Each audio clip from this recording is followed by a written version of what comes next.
Greetings and aloha, friends. I am Doug Bowers, speaking to you today from the beautiful garden island of Kauai. First, let me say thank you very much for your time and attention. I'm very excited because I'm going to empower you today with the strategies and solutions that will provide tremendous benefits for you and your family. We have a lot to go over, so let's get started. Today we're going to be discussing the VA's Improved Pension for Aid and Attendance Benefit. Let me first ask, who has ever heard of this program before today? Well, likely most, if not all of you, have never heard of this program.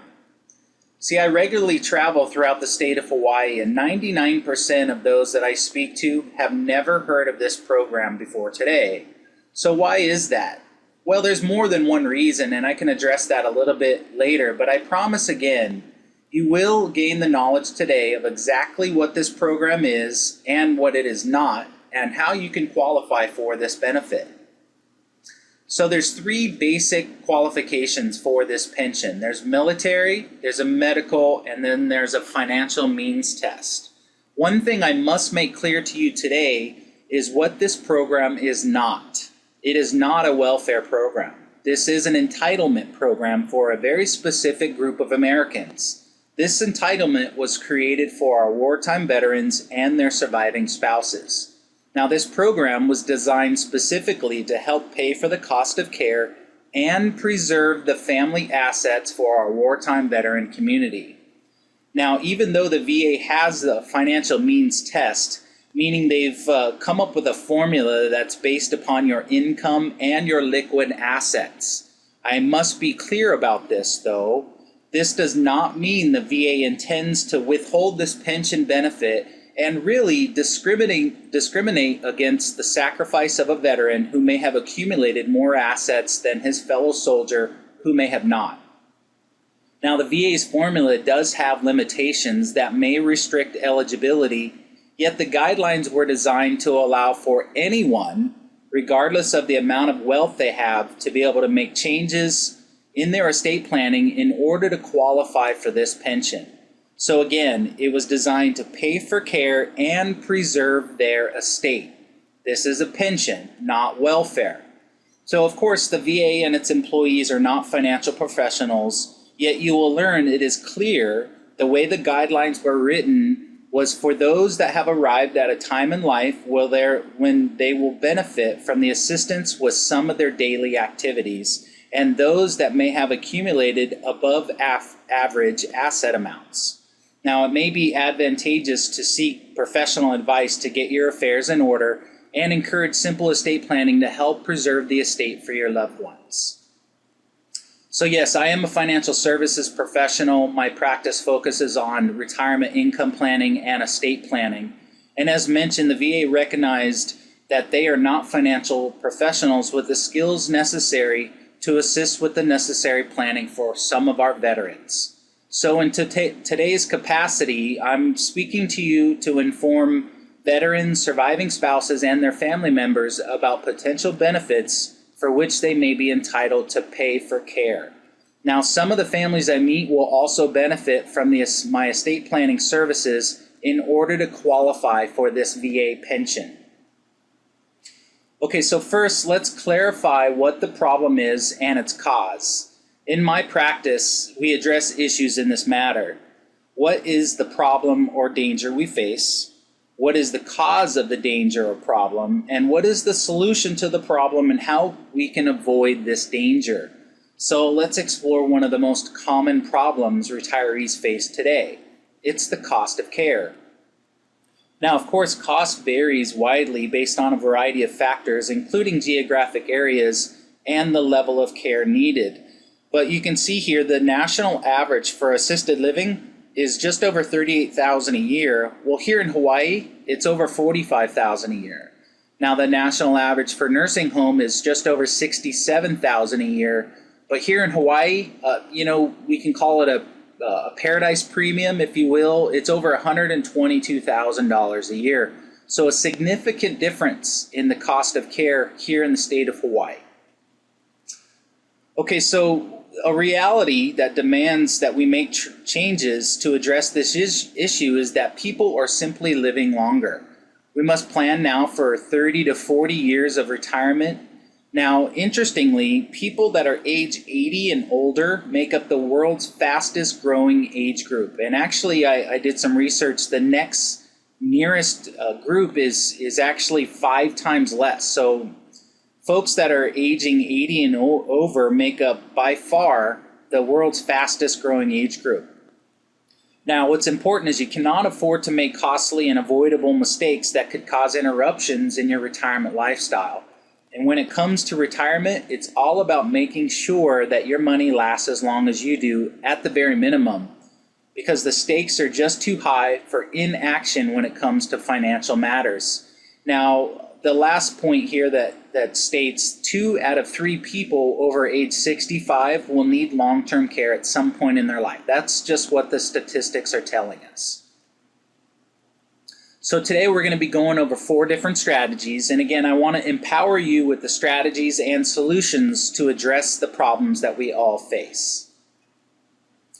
So depending on where you are viewing this presentation, you may have my handout to take notes and questions. But if you're at home, I encourage you to get a pen and paper so you can write down any questions and make notes as we go through my presentation. So first, the first strategy is we're going to talk about how to take advantage of little known and underutilized benefits. Now, there are 2 types of VA income. First, most people recognize there's the service-connected disability compensation. Of course, this is a compensation that is designed for folks that may have had a disability caused from their service, and they assign a percentage, and that percentage dictates the amount of compensation that they're going to receive. Today we're going to be focusing on the non-service connected pension. So again, what is the aid and attendance benefit? I have a news clip here that Brian Williams did back in 2007.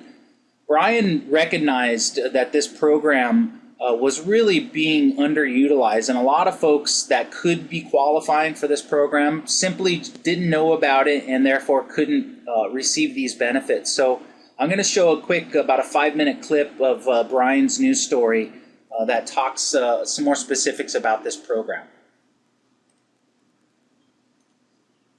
From NBC News World Headquarters in New York, this is NBC Nightly News with Brian Williams. When NBC Nightly News continues this Friday night after a break, NBC News In Depth. We continue our special series, Taking Care of Your Parents, Trading Places. How many Americans are eligible for financial help for caring for the elderly but don't know about it? Tonight, a little-known program for American families, and later, what makes this year's Academy Awards any different? We're back with NBC News In Depth tonight, continuing now our special series called Trading Places on taking care of aging parents. All this week we've been sharing your stories. Tonight, a report on a program that is run by the feds, the Department of Veterans Affairs. This story came to us from a viewer email. Fred Harrop of Florida wrote, veterans, their spouses, and widows may be eligible for VA benefits to help with assisted living or nursing home costs. These programs have been a godsend to countless individuals. We asked NBC's Ann Thompson to do some checking on this little known about veterans benefit that it turns out few people who could benefit from are really aware of. Sunshine, you make me happy. At 83, Berdine Goldsmith can still harmonize. How much I love. To look at her, you wouldn't know she has Alzheimer's. But she can't live on her own. What'd you have for breakfast? A year ago, her daughter Betty moved Berdine into this assisted living facility in Dallas and got an unexpected assist from the government. When you find out that there's a veteran's benefit to help your mom, Right. that's got to seem, It's thrilling. It's thrilling.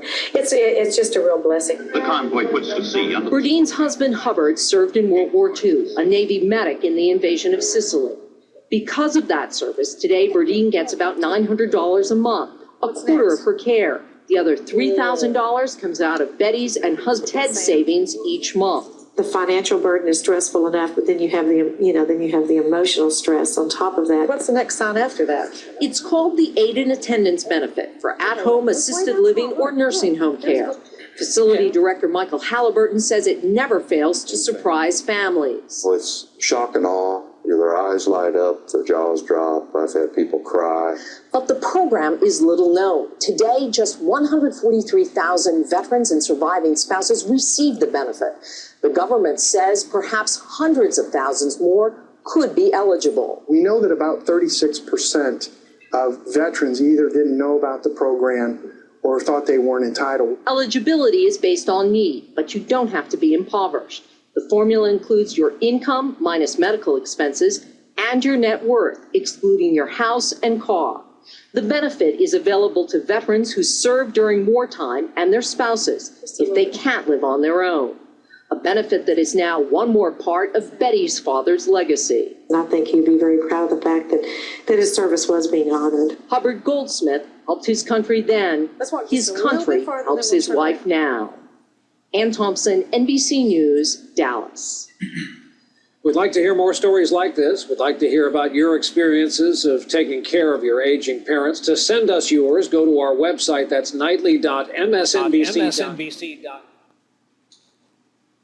Okay, so there was some figures here that were mentioned. Does anybody remember what the figure was for how many were receiving the benefit at that time?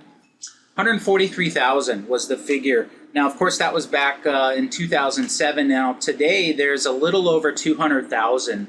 But conservative estimates have stated that there's over 2 million that could qualify for this benefit. So it's really a big difference in the amount of folks that are receiving it. Now, part of the reason is the funding and the education that the VA is receiving. Now, of course, Congress funds the VA. Now, the vast majority of their funds go towards the service-connected disability, and a smaller but very significant amount goes to fund the non-service-connected pension. So the reality is that most folks at the VA are trained and are very familiar with the service-connected disability and not so much the non-service-connected pension.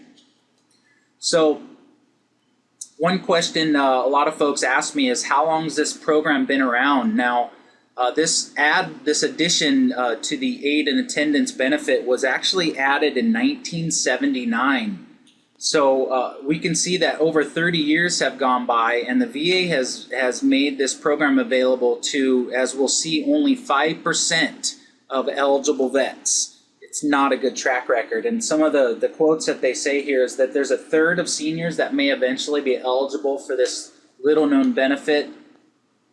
The VA knows that veterans and their widows are missing out, and the VA studies show that they're just completely unaware that the program exists. And only 1 in 7 widows who could get the benefit actually receive the monthly checks. And it says here that only 5% of potentially eligible veterans actually get the pension. So again, it's not a good track record for over 30 years. Now, honestly, folks, you can choose to go down to the local VA office and say, you know, I heard about this aid and attendance program, and I'd like to qualify for this benefit. Well, the VA will be glad to hand you the application and then forward the information to the correct department. Anything more than that may not serve your interest. Now, what I mean is the stories I've heard from folks over the years that repeat to me things that they may have been told about this program is really all over the place, but mostly wrong. Now, the Title 38 is where the guides for this program are located, and I honestly don't blame the local VSO for not really knowing much or anything about this program, because the book's over 2,800 pages, and we talked again about how most of those folks are very familiar with the disability and not the pension. So let me ask you, if you needed to work with a government agency, how would you go about it? Let's take, for example, we have to file our taxes every single year. And of course, you would never just gather up all your receipts and your income statements and bring them to the IRS and say, here's my stuff, I want to file my taxes. No, you're going to seek the guidance of a CPA or a tax attorney to make sure you take advantage of all the benefits that are entitled to you, right? Makes sense. So again, we are specialized professionals. Let's talk about the good stuff. These are the 2012 adjusted income amounts, okay? So a surviving spouse of a veteran can qualify for as much as $13,138. It's just under $1,100 per month. Now, a single veteran can qualify for $20,447. It's just about $1,700 per month. Now, a married veteran, $24,239 is just over $2,000 per month. Now, two married veterans can qualify for $32,102. It's just about $2,700 per month. And that's tax-free, folks. Absolutely tax-free income. So do you really appreciate the significance of what these amounts can provide for you? Let me illustrate this by taking a look at the smallest category, right? The widow or surviving spouse. Now, how much savings would it take to generate over $13,000 in income after taxes? Well, what are CDs paying right now? Dismal, right? Maybe about 1%. Well, if you were earning 1%, it would take $1.8 million to generate $18,000 in taxable income. Now, in an approximate 25% tax bracket, that would leave you a little over $13,000 of income. Now, it would take twice that amount, $3.6 million, to generate the equivalent income for a married veteran. So this is a very significant amount of money that's available. Okay, so I put this up here for the periods of war. Now, World War II, I understand the bullets stopped flying in October of 45, but there was still occupation all the way through 1946. So if you went in, January of 46 and got out at the end of 46, you can still qualify, even though most of the conflict was over. Now, there's three different qualifications, as I mentioned. The first one is the military. Now, the basic qualifications for the military guidelines are: you have to have at least 90 days of active duty. You must have served at least one of those days during a declared state of war. Now, one common question is the veteran did not have to see combat or serve overseas. Now, it's preferred that they have an honorable discharge, but technically anything other than a dishonorable is acceptable. And you must have a need for regular assistance of another person to perform daily activities. Now, the people that I meet generally fall into three different categories. The first one is those who don't qualify and can't do anything about it. For example, you don't yet need assistance of another person. Yet the reality is at some point this may change, so it's still very beneficial to learn exactly what it will take to qualify in the future. Now, the second category is those who qualify right off the bat with no adjustments needed, and they just need to go through the application process. Now, the third group is those who currently do not qualify but could become qualified by taking certain steps that are allowed under the Title 38 rules and regulations. So how do you know where you stand, and how do you get what you're entitled to? I've assembled a team that's here to help you. Scott Sexton and Associates is my VA accredited attorney, as well as his accredited staff members. Now, what he can do for you and what you can expect is, under the direction of our VA accredited attorney, he will provide you with a written opinion letter evaluating your potential eligibility for these benefits. And there's no charge to you for this service. Once you're in a position to qualify, under the direction of the VA accredited attorney, he will assist you with the VA application. And again, there is no charge for this assistance. If you don't qualify but could become qualified with professional assistance, there may be some cost associated with the various professional services needed, and you make the decision whether or not it's worth it to proceed. So then, if you are a veteran or a widow of a veteran, get an evaluation. It's free. The benefit is well worth it, and there's nothing to lose by finding out if you qualify. So I really want you to understand how this program can benefit you in such a big way. So this is a case study of a Korean War Navy veteran. He's 78 years old. He's got severe arthritis, and he really can't stand for long periods. Now, his income from Social Security and retirement totals $1,450 per month. He currently has $190 a month in out-of-pocket medical expenses, and he has $47,000 in the bank. So after moving into an independent living facility, we can see that his expenses have gone up quite a bit. His rent is $2,400 a month. That makes his total expenses $2,790 per month. Now, of course, he's going to run a monthly deficit of over $1,300 per month and over $16,000 per year. And you can see that his $47,000 of savings is depleted in just 2 years. Well, how's it look once we get his aid and attendance benefit? And as mentioned before, a single veteran can qualify for $1,703 per month. So let's take a look at what this gentleman was able to accomplish qualifying for the aid and attendance benefit. We can see that his income went up to $3,094, and instead of running a deficit, he actually has a monthly increase, a surplus of over $360 per month and over $4,300 per year. And if he were to just add that to his savings, in a 10-year period, we're talking a difference of $245,000. Big time difference here, folks. Let's take a look at another case study. Now, this gentleman currently has more assets than the VA guides will allow and still qualify for this program. Yet, under the direction of the VA attorney, this family was able to make adjustments to their estate planning in order to qualify for this benefit. So we can see that this Army veteran, he's 80, he had a stroke and he has several daily activities that he needs assistance with. He has $8,200 a month in income, $500,000 in liquid assets, and $150,000 401k that he's taking the required minimum distributions. Okay, so let's take a look at his new reality. His expenses are medical expenses, $700 a month. The assisted living facility for him and his wife is $9,500 per month. And he has $2,000 a month in other monthly costs. So his total expenses are over $12,000 per month. He's running a monthly deficit of $4,000 and a yearly deficit of $48,000. So we can see that in a 10-year period, his $500,000 is nearly depleted. How's it look once we get him qualified for the aid and attendance benefit? Now, as a married veteran, $2,020 is available to him.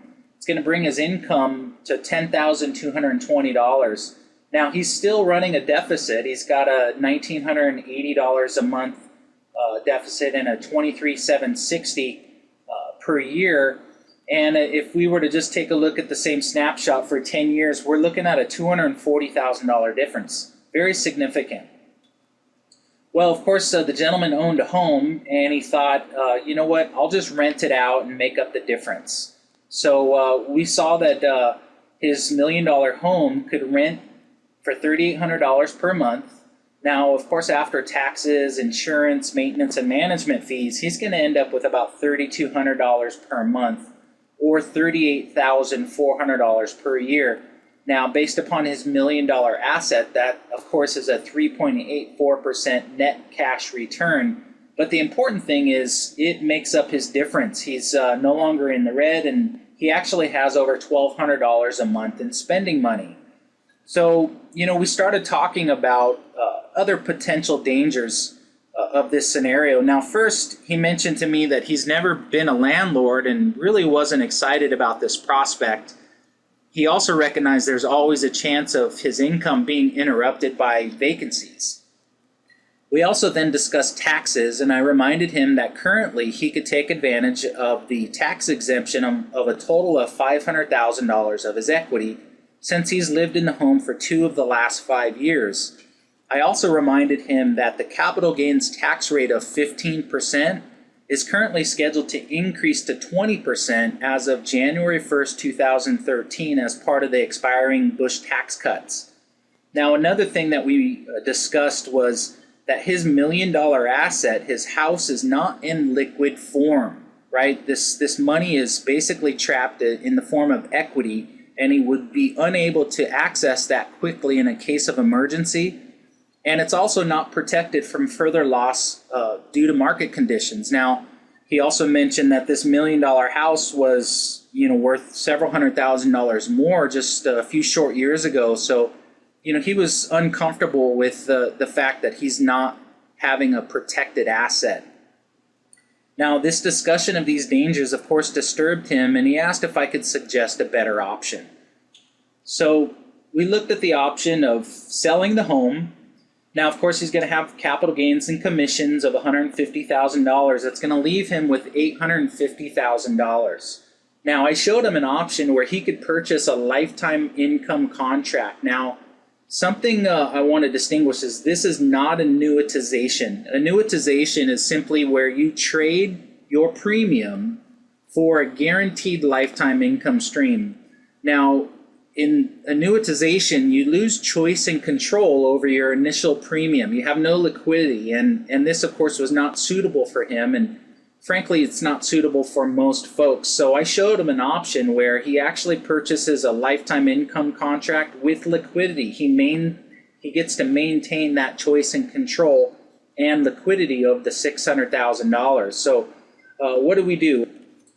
Now, I showed him an option where he takes just $600,000 of his $850,000, purchases the lifetime income contract that's guaranteed to pay him out 7%, that equals $3,500 a month for the rest of his and his wife's life. Okay, now an additional benefit is he gets to take the other $250,000, puts that in the bank to add to his liquidity fund. That brings his total income to $13,720 and increases his spending money to over $1,500 per month. So he really liked this option. And in summary, what we were able to do for him is, again, we showed him an option to put $750,000 of cash in the bank. He has over $1,500 in surplus cash flow. Now, he also has the $150,000 401k, and he asked me, Doug, I really don't need this money. After the changes that we're able to accomplish, I'd really like to just see this go to my son if there's a way I could do that. I really think he would benefit more. He hasn't been able to save enough for retirement, and a lot of his equity in his home has evaporated from current market conditions as well. So I had mentioned to him that there's several different strategies where we could take a qualified plan like a 401k and transfer that where he can have his heirs receive this completely tax-free. So he really wanted to see what this would look like. Now, after discussing his son's situation a little further, we found what would be suitable for him would be to take the $150,000 401k and just cash it out. Now, approximate 30% tax bracket, there's going to be a $45,000 tax liability. That's going to leave him with $105,000. So what this gentleman did was he took $100,000 and he purchased a total living care policy for his 50-year-old son. Now, what did we accomplish for this $100,000? What we're able to do is purchase a guaranteed life insurance policy that's going to pay out $300,000 tax-free to his beneficiaries at his death. Now, another benefit with this total living care policy is that if he ever needed long-term care at any time in his life, he could accelerate that death benefit, convert it into long-term care, and if he were to take the maximum benefit that's available to him, it would last him 48 months or 4 years. So we can see that this $45,000 of taxes that he initially paid was actually repaid over 6.5 times through either the guaranteed death benefit or that long-term care of $300,000. So again, folks, he was very, very happy with this option, and this created the best gift possible for his son and his family. And this is just one of the several strategies that I can educate you folks on how to free a qualified plan in order to maximize the benefits. Now, you can probably tell I'm very passionate about helping families achieve a better future, and I would consider it a privilege to be able to show you ways to achieve this for you and your family. Okay, so please, if you have my form, check box number 1 that you'd like to learn more about how to qualify for this improved pension for aid in attendance. Okay, strategy number 2 is maximize the value in existing life insurance. Now, I put this up here because I want to have you think about, do you have the new kind of insurance or the old kind of insurance?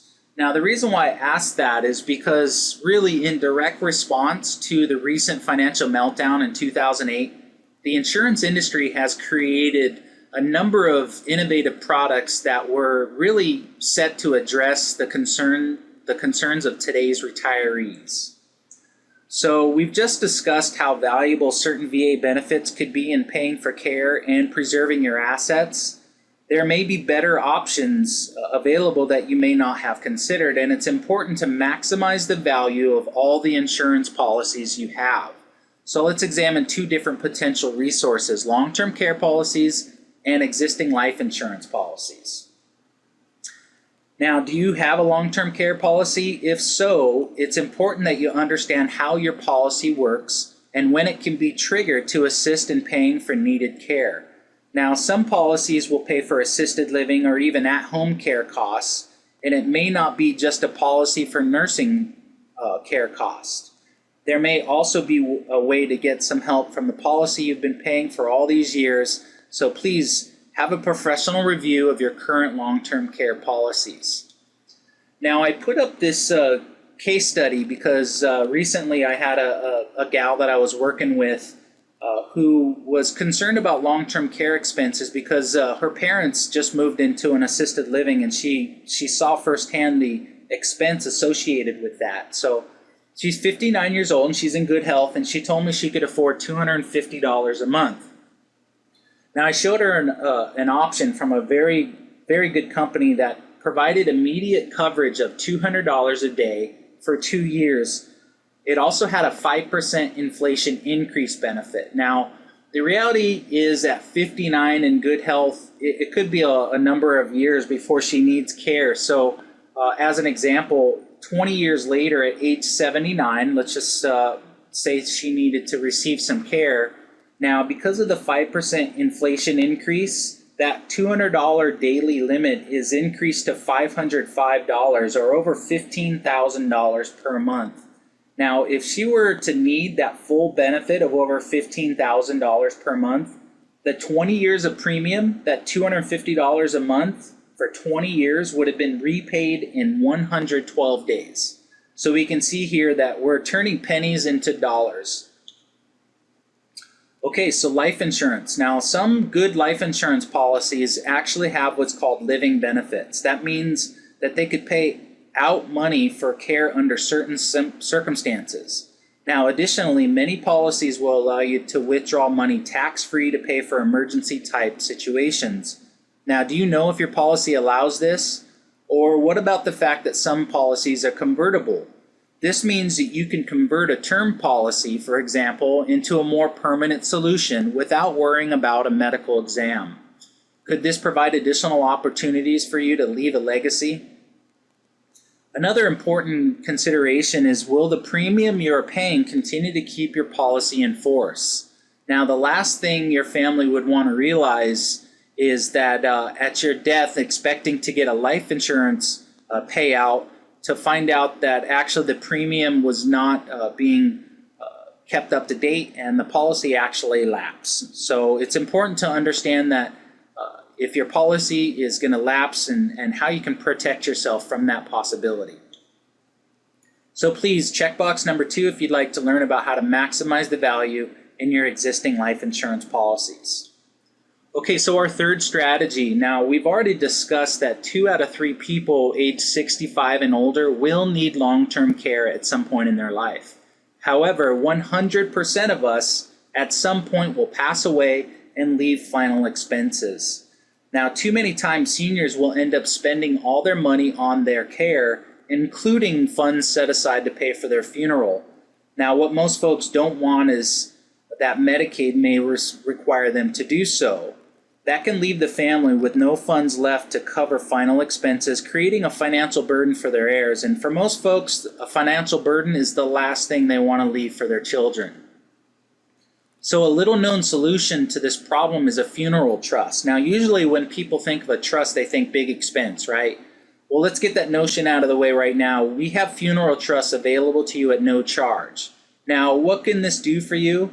Some smaller life policies can be protected from Medicaid spend down by transferring the cash values to a funeral trust. Now, Section 1035 of the IRS code could allow you to do this exchange tax-free. Now, what does this mean? You might be able to create a funeral trust plan at no out-of-pocket expense. So let's take a look at how these tools compare to some others that are available. Now, I'm showing this slide that compares an annuity, a savings account, a CD, and life insurance. And you can see that the funeral trust is the only option that allows you to enjoy federal income tax-free death benefits, guaranteed principal, protected from creditors, as well as excluded from Medicaid spend down requirements. Okay, so how does the funeral trust actually work? First, we determine the amount of money you will need to provide for the last expenses and the funeral that you want to have. We transfer the cash value of the current policies or other funds in order to create a single payment life insurance policy for the amount that you've determined. Now, that policy will be assigned to an irrevocable life insurance trust. Now, the policy amount increases with interest until the time of need. The benefit is going to be paid out tax-free, and the benefit passes free from probate costs and delays. It's paid out very quickly, directly to the funeral provider to cover those immediate expenses, and any excess funds are then dispersed to your estate or a named beneficiary that's based on your wishes. Okay? The alternative for some people is to keep paying on their current life policies until Medicaid makes them cash it in to pay for care. So if Medicaid rules allow for it and the IRS code allows for it, why would someone who may be in that situation not want to consider a funeral trust? So please check box number 3 to evaluate whether or not what you currently have is the best tool to meet your final expense need, or if a funeral trust might be more beneficial. Okay, so our fourth strategy is how to protect your money and make sure it grows. Now, some innovative products can protect your retirement nest egg from principal loss, guarantee you a lifetime income, and effectively pass what is remaining to the appropriate beneficiaries. Now, it's important to understand there are 3 main phases of retirement planning. There's the accumulation, the distribution, and transfer phases. Now, many folks today have not received the correct advice from their accumulation-focused advisors. And it's vitally important that you properly structure your portfolio from the accumulation phase to suitably address the distribution and transfer phases. This requires you work with someone who will show you how to maximize your retirement income while protecting your principal and address that future transfers to heirs is done efficiently with maximum benefits. I can help you gain the peace of mind knowing you have minimized your risk and set up a predictable plan to meet your retirement lifestyle. So as a retirement and estate planner, I speak with people about their retirement plans, and inevitably the conversation ends with something like, hopefully things work out. Well, sure, I get it. I'm hopeful and optimistic too, but hope is not a plan. I like it when things are predictable, and when it comes to retirement planning, let's be clear about what is most important. You must have income. You can't sustain life without it. You can't live life free from anxiety unless you have it. And without it, the choices you have until the day you die are limited.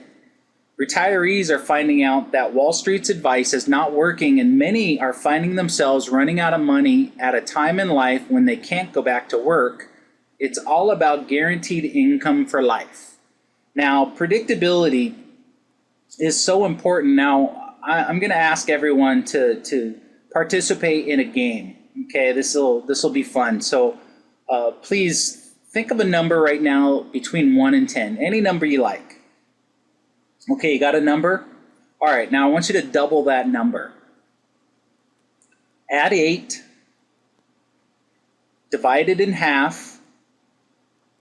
Now subtract your original number. Okay, does everybody have a final number in their head? Okay, good. So let's take that final number and I want you to think of the corresponding letter of the alphabet. So if your final number is 1, it's A. If it's 2, it's B. 3, C, and so forth. So think of the letter that corresponds to your final number, and I want you to think of a country that begins with that letter.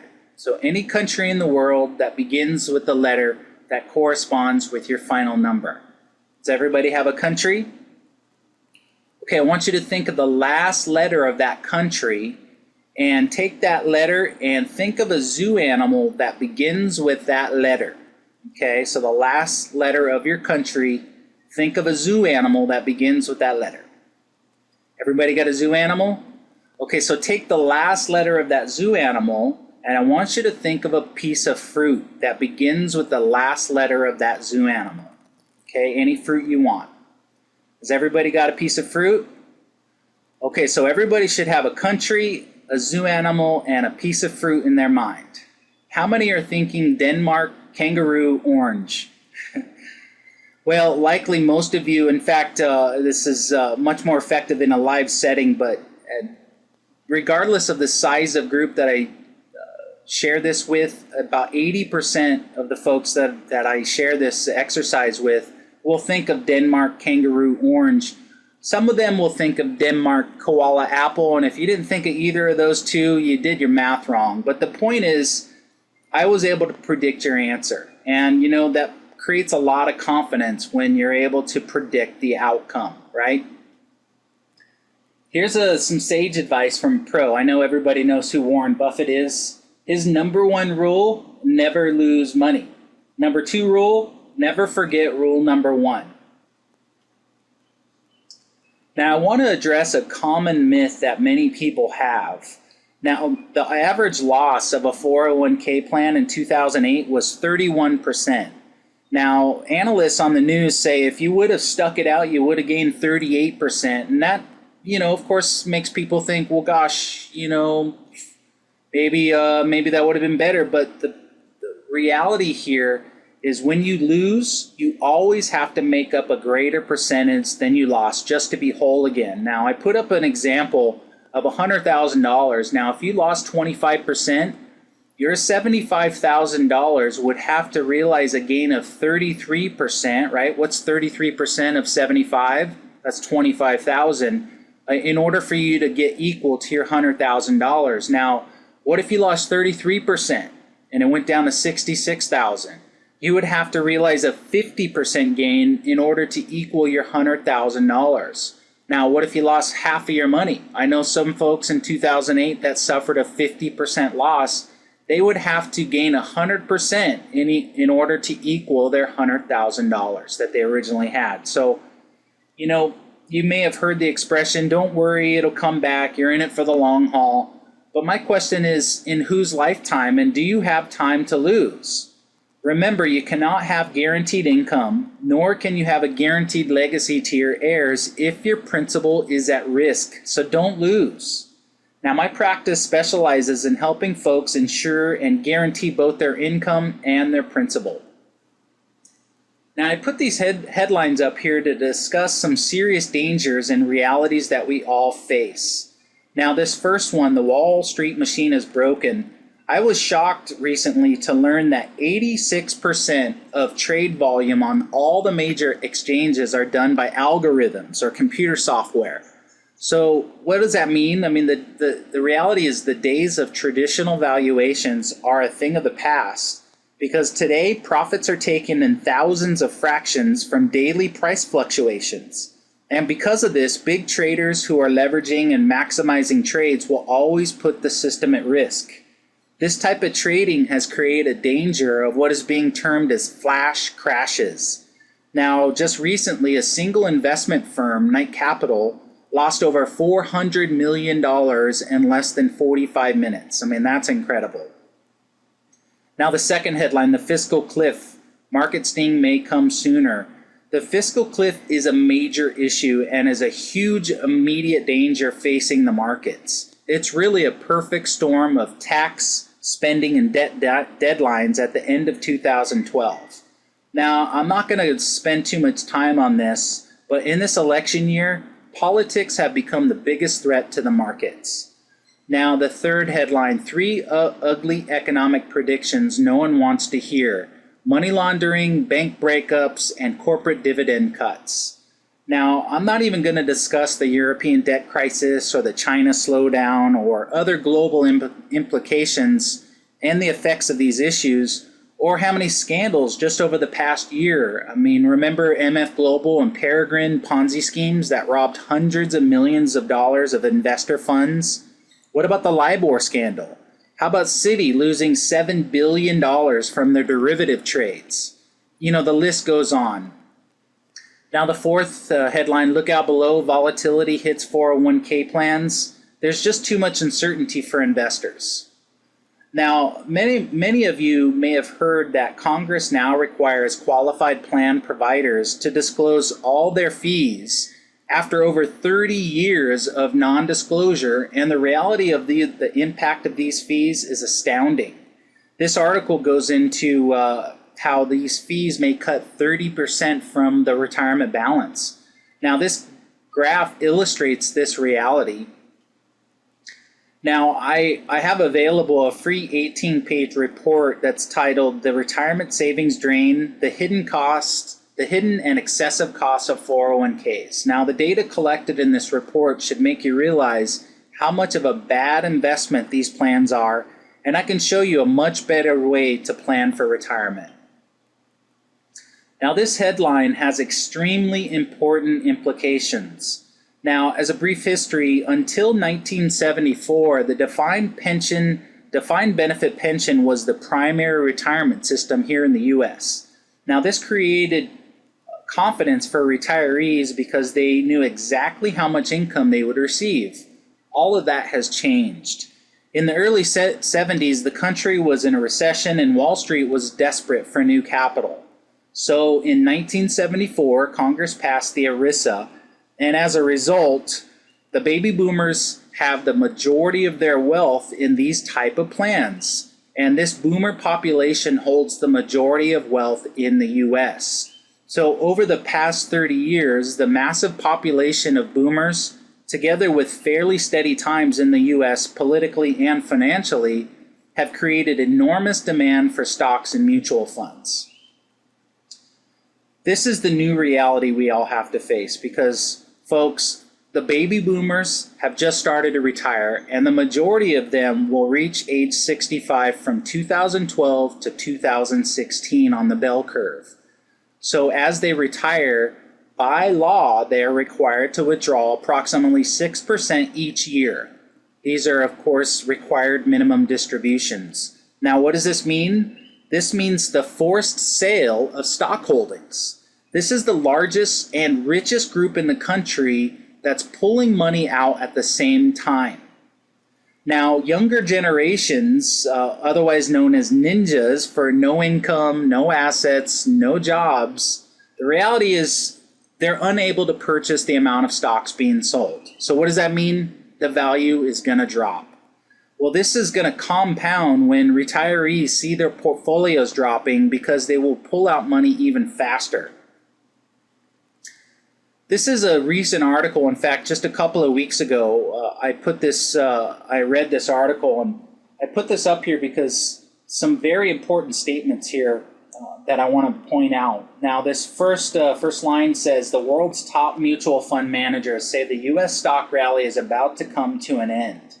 More than half, or 58% of the 253 fund managers surveyed by the Bank of America say that stocks are the most overvalued investments in the world.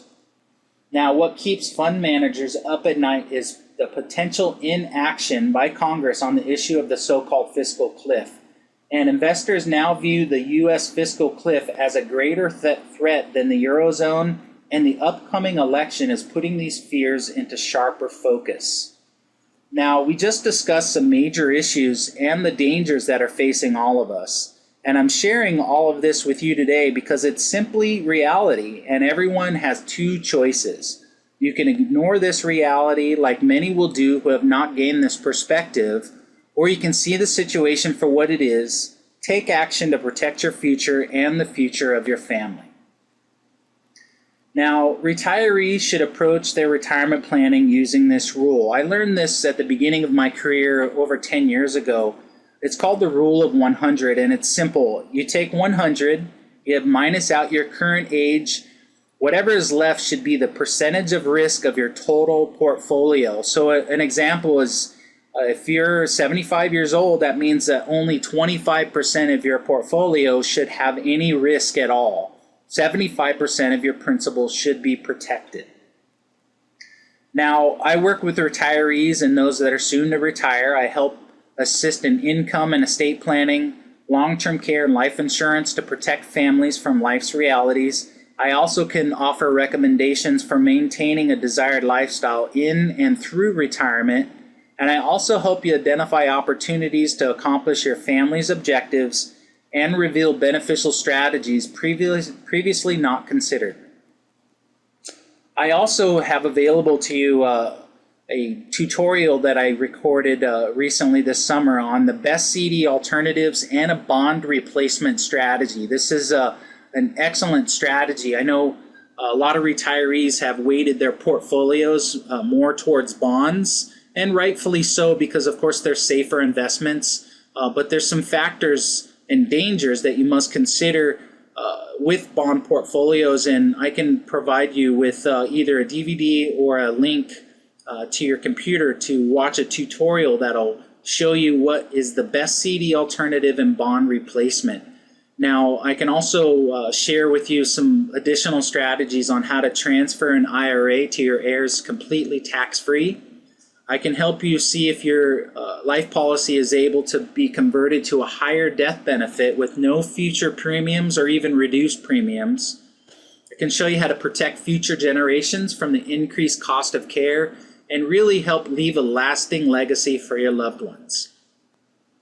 So please check box number 4 if you'd like to request a personalized report to ensure that your money works for you. So when was the last time someone reviewed your insurance policies, your annuities, and your asset allocation? Are you protected against the market volatility? Do you have enough guaranteed income for life? And are your accounts properly allocated for maximum efficiency during your distribution and transfer phases? So again, some resources that I have available for you is the CD Alternative and Bond Replacement DVD, the 18-page 401k hidden costs. I also didn't mention yet, but I have a free 16-page From the Heart journal. This is really a record-keeping journal, so you can keep track of all your important documents. Now, we've covered 4 strategies to help pay for care and preserve your estate. Now, they really fall into 2 different categories: how to obtain all the benefits that are available to you, and how to proactively manage your income and your assets. So folks, we just went over a lot of information, and I'm sure you recognize the benefits that can be created from this, but I know we have not had the chance to meet yet, and you may understandably have reservations, so please don't take my word for it. This is a voicemail I received from a gal I met in Maui, and this really shows why I enjoy so much being involved in this type of work. And you helped me file a claim with the government of, the Department of Veteran Affairs, and it was just awarded. And I wanted to thank you very, very much for coming by and mentioning. I know you didn't make any money on me, and I'm sorry about that, but I really am so thrilled to receive $1,094 a month, and that'll let me stay here and enjoy life, and all the stress has been removed. Anyway, thank you ever so much, Doug. Bye. This is a couple that I met in Honolulu, and they were kind enough to record this testimonial for you. Okay, yes, so this is Al Gregerson. I would like to say to other people that are interested in the VA program that they should work with Doug. He did a wonderful job for my wife and myself. And I can't say enough good things about him and what he's done, because it has given us a new life. This is Robert and Esther Anderson. They recorded a great testimonial and had some very nice comments, but unfortunately the audio was poor. But Esther insisted I share their number if anyone would like to speak with them regarding the experience they had with working with me. So folks, I want to thank you again for your attention. My contact information is below. VeteranAidHawaii.com is my website with some additional information on the aid and attendance benefit. But please, folks, reach out, give me a call. My direct cell number is listed there, my email. Please, let's get together and discuss how we can create a plan to address all of your concerns. Thank you so much, and aloha.